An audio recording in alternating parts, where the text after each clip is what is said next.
ለጽድቅ ተጠርታ ለኃጢአት የኖረች ሴት፣ ለክብር ተሞሽራ ለአሳር የተሰናዳች ኮረዳ። ገና በ12 ዓመቷ ዝሙትን የጀመረች ሴት ነበረች ብትባሉ ምን ትሉ ይሆን? ለ17 ዓመትስ በዝሙት ኃጢአቱ ውስጥ ተሰማራች ብትባሉ ምላሻችሁ ምን ሊሆን እንደሚችል እስኪ ለዓይን ጥቅሻ ያክል አሰብ ያድርጉት። ከምንም በላይ ደግሞ ዝሙትን እያነፈነፈች ከግብፅ ምድር እስከ ክርስቶስ መቃብር ተጓዘች ብትባሉ የዲያብሎስ ወጥመድ ምን ያክል ይገርማችሁ ይሆን? ብቻ እሷ ከሎሌ እስከ ንጉሥ፣ ከረኛ እስከ መኳንንት፣ ከትንሽ እስከ ትልቅ የሁሉንም አልጋ ተሻግራለች። በግመል ተጭና በመርከብ ተሳፍራ ኢየሩሳሌም ከደረሰች በኋላ የቤተ መቅደሱ በር እንዳትገባ የከለከላት አስደናቂ ሴት ናት። ከእስክንድሪያ የዝሙት ቤቶች እስከ የዮርዳኖስ የባህር ዳርቻዎች ድረስ በዝሙትም በጽድቅም ተመላልሳለች። ከኃጢአት ባርነት ነፃ ወጥታም ለ47 ዓመታት በበረሃ ጉያ ስር ኖራለች። እርቃኗን ሆና ሳይበርዳት፣ ብቻዋን ሆና ሳይከፋት፣ በበሽታና በዲያብሎስ ፍላጻ ስትፈተን ክርስቶስን ደጅ ጸንታ ለክብር የበቃች ቅድስት እናት ናት። በባህር ላይ የተራመደች፣ በበረሃ ላይ የነገሰች፣ ዝሙትን ድል የነሳች፣ መቃብሯን አንበሳ የቆፈረላት ቅድስት ሴት እናታችን ቅድስት ማርያም ግብፃዊት። ይህንን አስደናቂ ታሪክ እስከ መጨረሻው ድረስ ተከታትለው በመጨረስ የእናታችንን በረከት ይቋደሱ ስንሎት ሚዲያችንን ሰብስክራይብ፣ ቪዲዮውን ደግሞ ላይክና ሼር ማድረጎትን እንዳይዘነጉ በማስታወስ ጭምር ነው።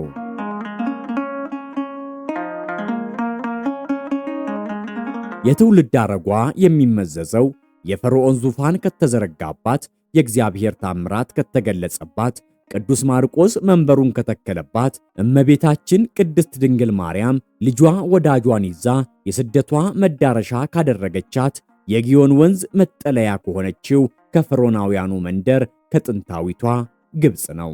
ቅድስት ማርያም ግብፃዊት ቀዳሚ ታሪኳ የዲያብሎስ ማረፊያ የሐሳቡም መዳረሻ እንደነበረች ያወሳናል። ያኔ ድሮ ገና ከመሰረቱ ዲያብሎስ ፈቃዱን በማን ላይ አድሮ ይፈጽማል ቢሉ ያለማወላወል በማርያም ግብፃዊት የሚል ምላሽን ያገኛሉ። ምንም እንኳን ወላጆቿ ክርስቲያኖች ቢሆኑም እሷ ግን የዝሙት ኃጢአትን የተቀላቀለችው ገና በ12 ዓመቷ ነበር። ያላሳተችው ወንድ፣ በዝሙት ያላሰከረችው ሰው የለም ቢባል እንኳን ከእውነት የራቀ አይሆንም። ዝሙት ከመውደዷ የተነሳ ከወርቅና ከአልማዝ ከከበረ ማዕድን ይልቅ ዝሙትን ትመርጣለች፣ ለዝሙትም ትገዛለች። ማርያም ግብፃዊት በምግባሯ በመመጻደቅ ከዚህ ሥራዬ ማንም አያስቆመኝም፣ ማንም አይመልሰኝም፣ ይህ ለኔ የዘውትር ተግባሬ ነው እያለችም ትታበይ ነበር።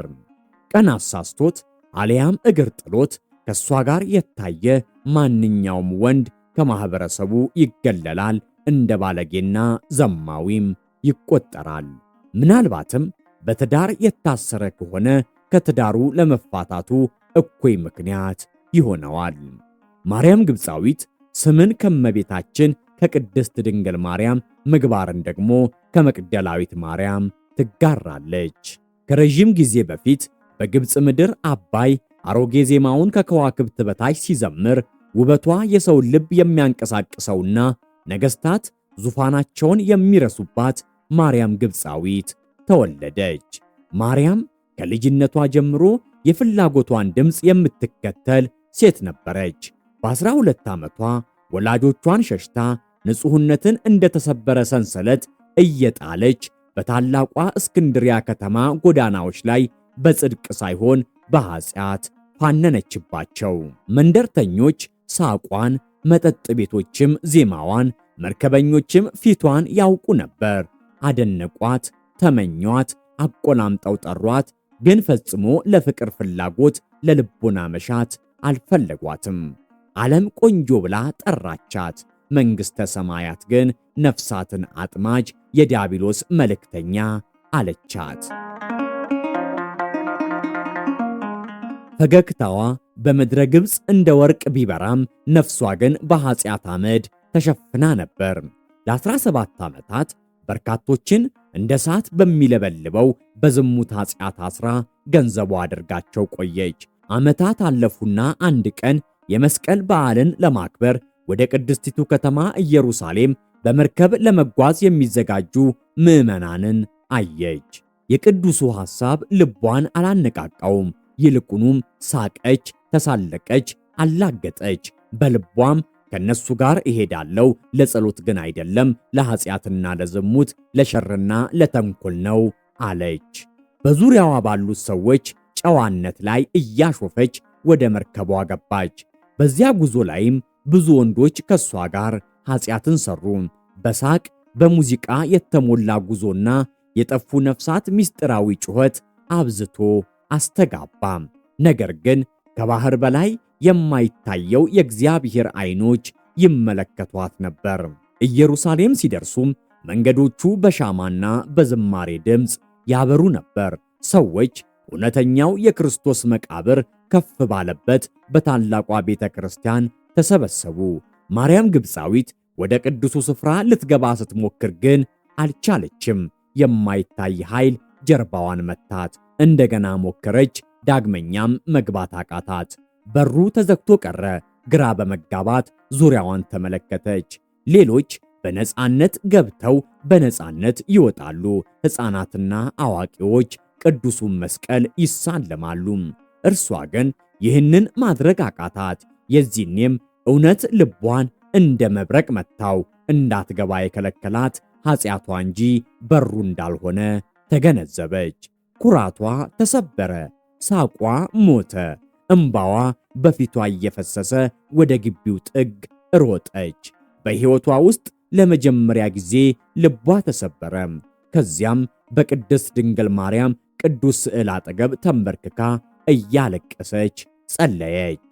ፍጥረታትን ሁሉ የምትረጃቸው አምላክን የወለድሽ እመቤቴ አንቺ ተዋሽኝ፣ ከእንግዲህ በኋላ ለጌታዬ አገልጋይ ለአንቺም ገረድ እሆን ዘንድ ዕድል ስጭኝ እያለች ታለቅስና ትለምን ጀመር። እምባዋ እንደ ወንዞች በድንጋዮቹ ላይ ቁልቁል ወረደ። ጌታችንንም ካለችበት ስቃይና መከራ እንዲያድናትና በመንገዱ እንዲመራት ለመነችው። ቅዱስ ስፍራውን ካየው በኋላ ዓለምና ደስታዋን እንደምክድ ቃል ገባለሁ ብላ ቃል ገባች። ጸሎትም አድርሳ በእግዚአብሔር የመተማመን ስሜት እየተሰማት በጌታችን መቃብር ላይ ወደ ተሰራችው ቤተ ክርስቲያን አቀናች።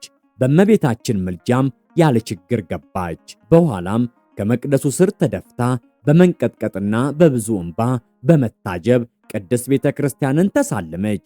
እግዚአብሔር ንስሐን እንዴት እንደሚቀበል ባየችም ጊዜ አደነቀች። ከስፍራውም በመውጣት ቃል ወደ ገባችበት ወደ እመቤታችን ስዕል ጋር ሄዳ የኃጥአንን ንስሐ በአንቺ አማላጅነት የሚቀበል እግዚአብሔር የተመሰገነ ይሁን፣ አሁን የገባሁትን ቃል እፈጽም ዘንድ ጊዜው ነው፣ እጄን ይዘሽ ወደ ንስሐ ምሪኝ አለቻት።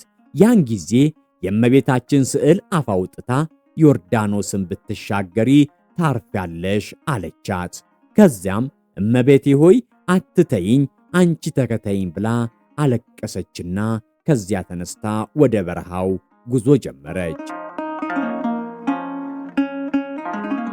ከመንገደኞቹም አንዱ እህቴ ሆይ እንኪ ብሎ የተወሰኑ ሳንቲሞችን ሰጣት። እሷም የእግዚአብሔር መልእክተኛ ነው ብላ በማሰብ በሰጣት ሳንቲም ለመንገዷ የሚሆን እህል ውሃ ገዝታ ከከተማው ወጣች። ማርያም የሰው ድምፅ ወደማይሰማበት ወደ ምድረ በዳ ሄደች። 3 እንጀራ ብቻና አዲስ የተወለደ ልብ ይዛለች። ለቀናት ምንም አልበላችም። ሌሊት ሌሊት ታለቅስ ነበር። እንጀራው ካለቀ በኋላ ዓይኖቿን ወደ ሰማይ አነሳችና አሁን ጌታ ሆይ አንተ ብቻ ትመግበኛለህ አለች። በረሃው አስተማሪ ሆናት። መከራው ጽናትን፣ ፈተናውም ጽድቅን አዋለዳት። የሚያቃጥለው አሸዋ ሰውነቷን ፈተነው። የበረሃው ዝምታ ነፍሷን አነጻት። አውሬዎች አጋር ሆኗት። የኃጢአቷ ትዝታ ጥላ ሆነላት። ፈተናዎች እንደ ማዕበል መጡ። አጋንንት የድሮ ዘፈኖቿን በሹክሹክታ አሰማት። ለረጅም ጊዜ የሞቱትን ደስታዎቿን አስታወሳት። እርሷ ግን እጆቿን ወደ ሰማይ ዘርግታ ጮኸች። በመስቀልህ አንድ ጊዜ ይቅር ያልከኝ አቤቱ አሁን አትተወኝ አለች። ኃይሏም በከሸፈ ጊዜ በልቧ አንድ ጊዜ ወደ ንስሐ የመራትን የቅድስት ድንግል ማርያምን የዋህ ፊት አየች። ያ ራእይ ኃይል ሰጣት። ያ ትዝታ እንጀራ ሆነላት። ዓመታት ወደ 10 ዓመታት ተለወጡ።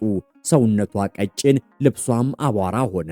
ፀጉሯ ከፀሐዩ የተነሳ ወደ ወርቃማነት ከለር ተለወጠ። ነገር ግን መንፈሷ እንደ እሳት በራ። ከዚህ በኋላ ግን በምድረ በዳ አልሄደችም። በረሃው ግን በሷ ውስጥ ተመላለሰ። ከ47 ዓመትም በኋላ ዞሲማስ የተባለ መነኩሴን እመቤታችን አነሳስታው ወደ ስፍራው ቢሄድ ቅድስት ማርያም ግብፃዊትን ምንም ልብስ ሳትለብስ እርቃኗን አገኛት። እሷም ባየችው ጊዜ ተነስታ ሮጠች። እጅግ ከመክሳቷ የተነሳ ሰው መሆኗ እንኳን ያጠራጥር ነበር። ዞሲማስም ያየሁት ምንድነው? በረከት ቀረበኝ ብሎ ተከትሏት ሮጠ። ጥቂት ተሯሩጠውም ወደ ዋሻዋ ገባች። መለስ ብላም ዞሲማስ ሆይ ከኔ ጋር ልትነጋገር ከወደድክ እርቃኔን ነኝና ጨርቅ ጣልልኝ አለችው። እርሱም ስሙን እንዴት እንዳወቀች ግራ እየተጋባ መደረቢያውን ጣለላት። ያንን ለብሳ ወጥታም ሰገደችለት። እርሱም ስለ ትሕትናዋ እያደነቀ ሰገደላት። ስላሳለፈችውና ስለነበራት ሕይወት አጫወተችውና ለ47 ዓመታት የነበራትን ፈተና እንዲህ ስትል ነገረችው። አባት ዞሲማስ ሆይ ለ47 ዓመት በዚህ በረሃ ካራዊት ከክፉ ምኞትና ከክፉ ሕሊና ጋር ስታገል ኖርኩኝ። ያለፈ ሕይወቴንና ያሳለፍኩትን ደስታ እያሰብኩም እፈተን ነበር። ከረሃብና ከውሃ ጥም እንዲሁም ከፀሐይ ሐሩር የተነሳ በጣም ተሰቃይቻለሁ። ብዙ ጊዜ እታመምና ለሞትም እደርስ ነበር። ጌታዬም እንዲረዳኝ እለምነው ነበር። በሕሊናዬም መጀመሪያ ወደ ተቀበለችኝ እመቤቴ ስዕል እሄድና እማጸናት ነበር። ከዛም በኋላ በአራቱም ማዕዘን የሚያበራ ብርሃን አየሁ በማለት ታሪኳን ተረከችለት። ከዛም ቅድስት ማርያም ግብፃዊት በብዙ ተጋድሎ ሰይጣንን ድል ነስታ ቅዱስ ዞሲማስን በሚቀጥለው ዓመት ወደዚህ በረሃ ስትመጣ የጌታችንን ቅዱስ ሥጋውንና ክቡር ደሙን በዕለተ ጸሎተ ሐሙስ ይዘህልኝ በዮርዳኖስ ባህር ዳር እንገናኝ አለችውና ተመልሳ ወደ በረሃው ገባች። በዓመቱም የዮርዳኖስ ባህርን እየተራመደች ስትመጣ አይቶ እግዚአብሔርን እያመሰገነ ቅዱስ ሥጋውንና ክቡር ደሙን አቀበላት። ቅዱስ ዞሲማስ በቀጣይም ዓመት ሲመለስ አጣትና አብዝቶ አለቀሰ። ከዚያም የከበረ ሥጋዋን አገኘው። ከክቡር ሥጋዋ ጎንም አንድ ብራና ተቀምጦ አገኘና አነበበው። ጽሑፉም እንዲህ ይላል። አባት ዞሲማስ ሆይ በጸሎተ ሐሙስ ማታ ከቅዱስ ምስጢር ከተቀበልኩኝ በኋላ ወደ አምላኬ ሄጃለሁ።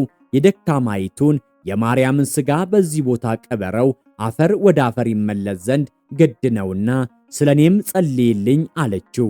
ቅዱስ ዞሲማስም ያን ጊዜ ከጎኗ አንበሳ ሲጠብቃት አየ። አንበሳውም መቃብር ቆፈረለትና ክቡር ሥጋዋ አረፈ። ቅድስት ማርያም ግብፃዊት በ85 ዓመቷ ሚያዝያ 6 ቀን ከዚህ ዓለም ድካም አረፈች። የእናታችን የቅድስት ማርያም ግብፃዊት ረድኤት በረከት አይለየን። ወስብሐት ለእግዚአብሔር።